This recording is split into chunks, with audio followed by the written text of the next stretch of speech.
Hey everyone, I'm Dr. Michael Breus, the sleep doctor. One of the questions I get all the time is, Dr. Breus, do I really need to visit a sleep lab to get diagnosed for a sleep disorder? And to be fair, it's a great question. Spending a night in a sleep lab really isn't anyone's idea of a fun little getaway. You're hooked up to a ton of wires, you're in a very unfamiliar environment. I get it.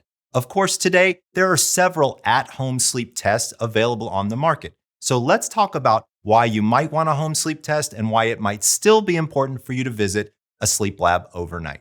Number one, let's take a look at when should you visit a lab.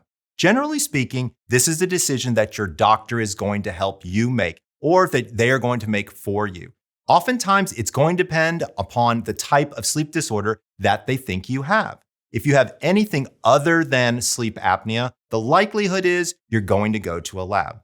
Now, when should you take a home sleep test? That is usually if they're just trying to figure out, hey, does this person have sleep apnea or do they not? And with some home sleep tests, you can even figure out the severity of the apnea that you have.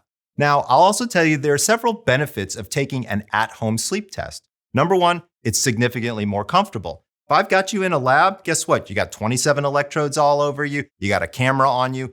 Clearly not the most comfortable situation in the world. It's also a lot less disruptive to your sleep itself.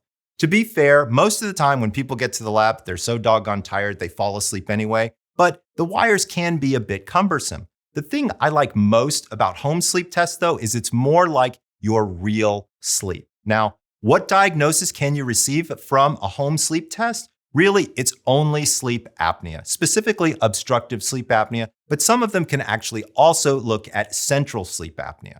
Now, what can a sleep lab diagnose? Well, once again, other sleep disorders like narcolepsy, restless leg syndrome, periodic limb movements in sleep, and any parasomnia like sleepwalking or sleep talking. And in many cases, the apparatus themselves are not great for kids, so oftentimes pediatric sleep studies are done in lab as well. So why should you take a home sleep test? Well, number one, it's what your doctor ordered. But more importantly, it's pretty easy to do. Oftentimes, it's a small little box, something that goes on your hand, maybe even something that loops around your neck. It's more like your real sleep, and quite frankly, it's much more accessible. Do me a favor, visit sleepdoctor.com to learn more about all of these options. This is Dr. Michael Breus, the sleep doctor, wishing you sweet dreams.